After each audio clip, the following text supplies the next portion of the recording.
books that make you uncomfortable is good for you, and here's why. I was browsing through the depths and disturbing arena that is Goodreads, and I stumbled across a review of one of my favourite books, The Essex Serpent, that kind of ticked a box in my head that made me frustrated as well.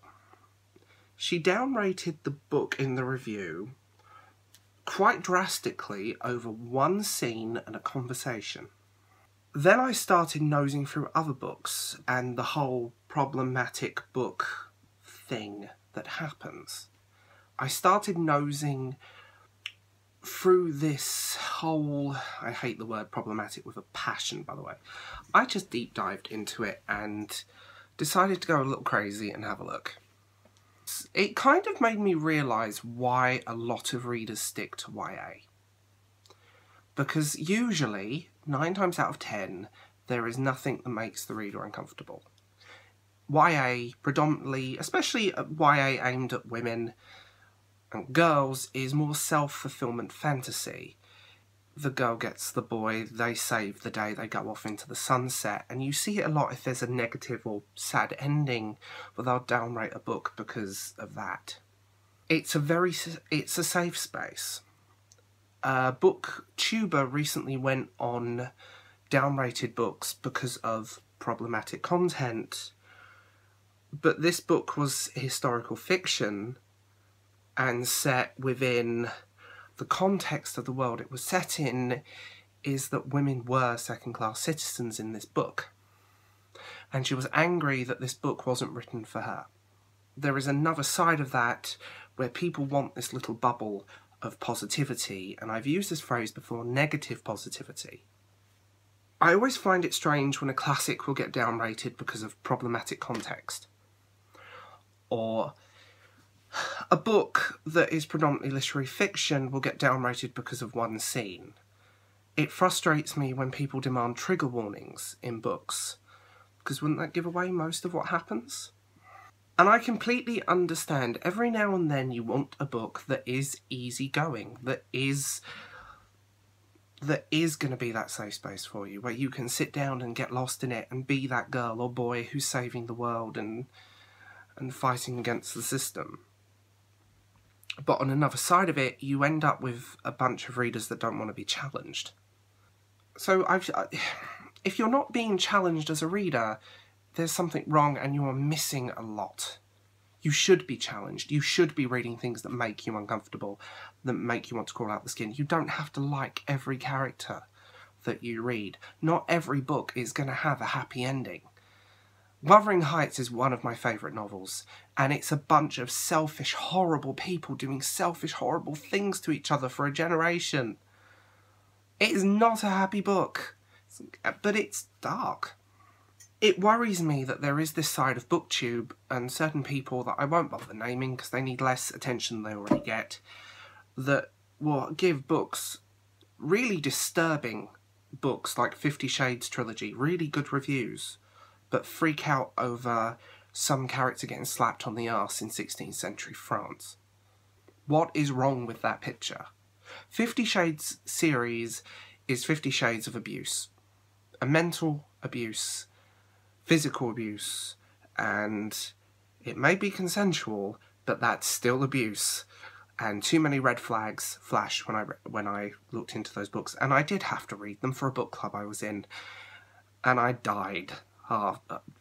It was, I could feel my IQ dropping and alarm bells ringing. Where self-fulfillment fantasy is fine. There is nothing wrong with that. But like I said, you need to be challenged. You need to read outside of your comfort zone. You need to read books that make you question everything.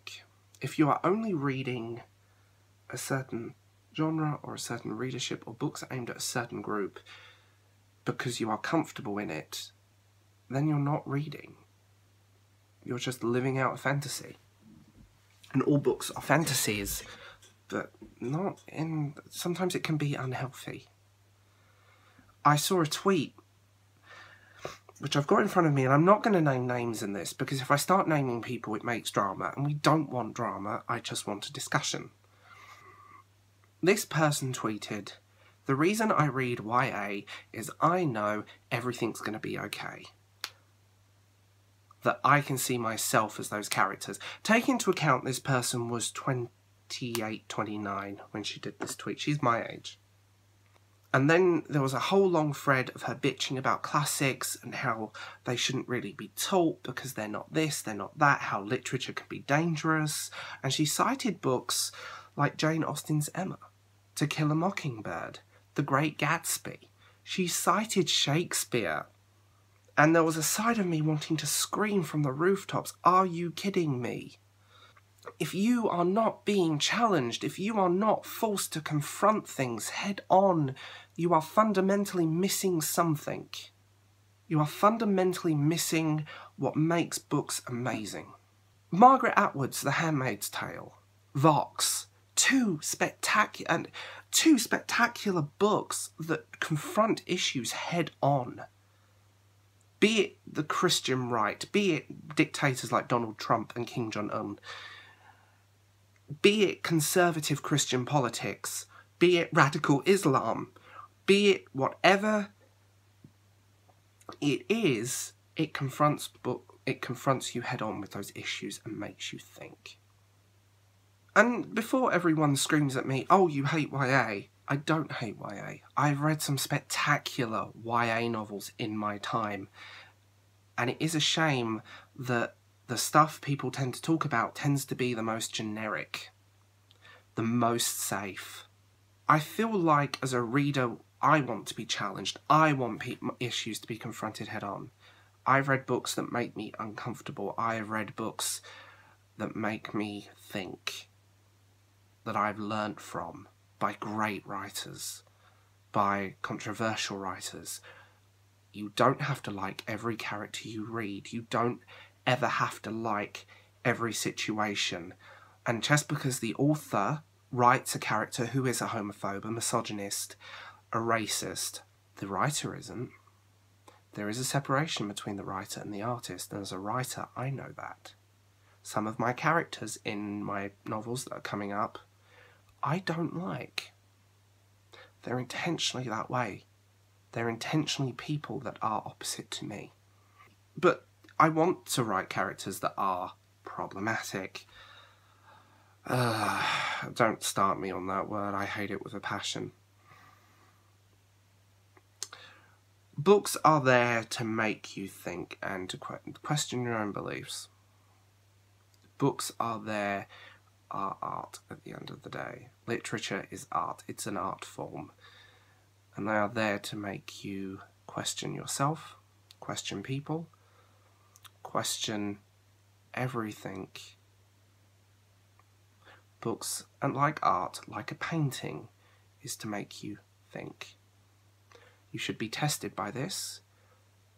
You need, I think, if you don't come out of your reading comfort zone, or if you're 30-something, 20-something, and only relate to teenage characters, I think there's something wrong. I think people like that are missing something because they're not willing to come out of a safe space. So, I'm Will. I'm the Bald Book Geek. If you've enjoyed this discussion, please tell me.